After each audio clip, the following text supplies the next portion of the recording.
For nearly 250 years, visitors have been coming to this property, and the history of the Greenbrier is an amazing story with more twists and turns than a West Virginia mountain road. Today we have with us Dr. Bob Conte, the Greenbrier historian, who has done an amazing job documenting and keeping the history of the Greenbrier alive. Dr. Conte, thank you so much for being here today. Hi, Jennifer. Pleased to meet you. Yes, it's so nice to meet you too. So Dr. Conte, what first drew visitors here to this property, and how has it evolved from then to now? Well, right behind us, under that spring house, is the White Sulphur Spring. That explains the origin of this resort. When we say people have been coming here since 1778, that's what they were going to. Okay. So they were going up to the springs. They would have said to take the waters, drink or bathe in the water to restore their health. Like the spas of Europe, we were continuing a tradition that goes back thousands of years in Europe. So with the resort the way it is, what has kept, in your opinion, the most uniqueness of the Greenbrier alive? Well, simply that we've been here so long that we start out almost 250 years ago, and this is still right in the middle of the resort. People all the time go back and forth from the hotel to the golf club. They're walking right by the spring. We've maintained a lot of the cottages. The resort develops pretty much from here towards where the hotel is today. There are cottages on the hill right behind us here that go back to the 1830s. This is one of the most historic properties in America. And it has that unique history that a lot of people don't know about. So can you highlight some of the history that's around the property, in the property? Sometimes I think of this 19th century history as the invisible history. People think the Greenbrier, we're going to the Greenbrier. Well, when the Greenbrier was built in 1913, we'd already been here for 100 years. There was 100 years of a history of this as the great southern summer social resort. People coming up here to take the waters. It was only open in the summer in the 19th century. It's cooler up here, up in the mountains. We're at 2,000 feet. And this lawn surrounding us here was the great social gathering spot. So all sorts of important people from throughout the country were up here talking business, talking politics, talking marriage. This was sort of a romantic resort, maybe something of a marriage mart throughout the 19th century. So it starts out at cottages, many of which are still here. There was a hotel before the Greenbrier, the old White, that stood right next to the current hotel. And this evolved into a very large resort. This was actually a bigger resort. We could accommodate more people 135 years ago than we do today. So in the early days, how did people get to this property? Well, back before the Civil War, we're talking stagecoach, long trip, 3 days from Washington, D.C. And one of the most important things that ever happened in the history of the Greenbrier is that they built a railroad right across the street. And that happened in 1870, right after the Civil War. And then for 100 years, everybody comes here by rail. And that helps explain why the old Chesapeake and Ohio Railway bought this property in 1910. And then they built the Greenbrier that people think of today. What they did, if the central part of the property where we are right now was already here, they built on both sides. So they started building the Greenbrier Hotel in 1913. And then in 1914, right over here, they built a golf course. They built the old White course. And that's pretty much the lay of the land today. The hotel's way bigger, there's more golf, there's more tennis. But the basic footprint of the property is a big hotel, big lawn surrounded by cottages, sports facilities. That's pretty much been in place for 100 years now. And then the railroad's going to own it for 99 years. And boy, those years back before the Second World War, that was really the heyday of rail passenger service. People coming here from New York and Philadelphia and Detroit and Chicago. I mean, Joseph and Rose Kennedy honeymooned here in 1914. Get on a train in Boston, get off right across the street. And then golf, of course, is a big issue back then, a major draw. Charles Blair Macdonald designs the old White course.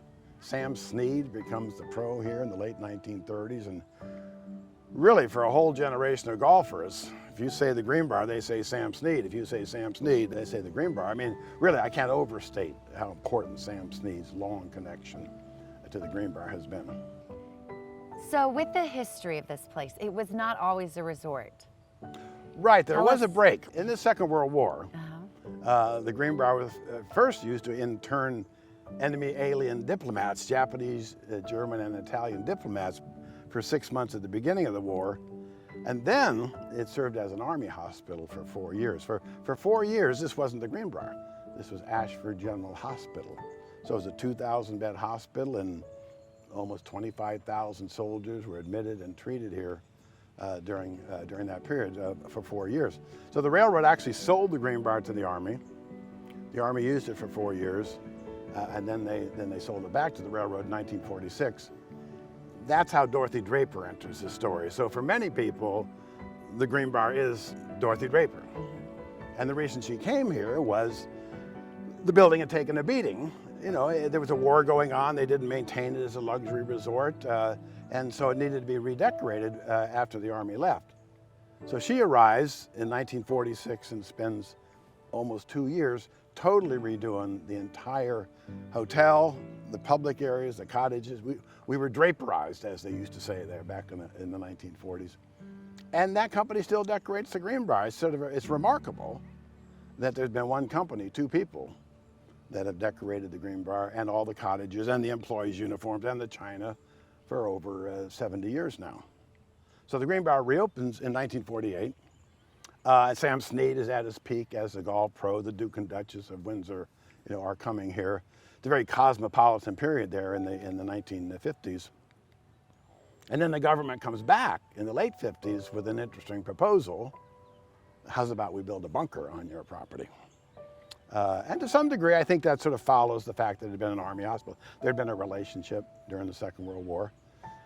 So the government started this, something called the Continuity of Government program, and they needed a facility to move Congress. They were going to move Congress from Washington to this emergency relocation center, which they built here at the Greenbrier, 1959, 1960, and 1961. And this was part of a larger program, assuming there was some sort of war, a Cold War, with the Cold War turns hot with the Soviet Union. And then for 30 years, from 1962 to 1992, the Greenbrier was quite literally a resort with a secret mission. With one phone call from the right person in the government to the right person at the railroad that owned the Greenbrier, the whole Greenbrier would have turned over to government occupation, and they would have moved Congress down here and continued to function as the legislative branch of the federal government.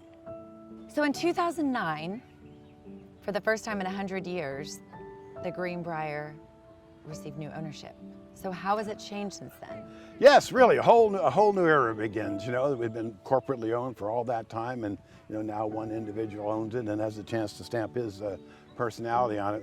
Well, the very first thing he did was build that casino. You know, he bought it in May of 2009, and by August of 2009, we're having a ceremony out front, digging the first shovelful. Mr. Justice likes to get things done, and they built that casino in 10 months, and which is a remarkable period of time, 100,000 square feet. So really, since Mr. Justice bought it, that's, I think, the single most dramatic change that's added, not only the casino, but the shops down there and the restaurants down there.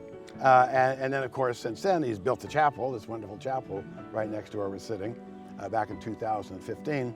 You know, this had always been a sort of a romantic resort, so it really kind of plays on that. People used to honeymoon here, now they get married here. I guess they get married and honeymoon here. So the beautiful chapel was built in 2015, the same year as a new tennis facility right behind us here, center court at Creekside. The Sports Performance Center across the street, where we've hosted the New Orleans Saints and the Houston Texans doing their summer camps here during July and August. And then the Greenbrier Classic, that golf tournament that went on for a good 10 years, it really focused a great light on not only on the Greenbrier, but on the whole state of West Virginia. Wow, well, I know we could sit here and talk for hours, if Right. not days, about your experience personally, as well as just the history of this beautiful place. Dr. Conte, if people want to look up more information, where do they go for that? Well, there's an extraordinarily well-written book called The History of the Greenbrier. That I would certainly suggest that you might do that. Actually, I do a Facebook page called the Greenbrier History Group. When they get here, we do tours all the time. Certainly not only tours of the bunker, but tours of the ground. And there's a lot of information to learn to truly appreciate the Greenbrier, and we're happy to share it any chance we get.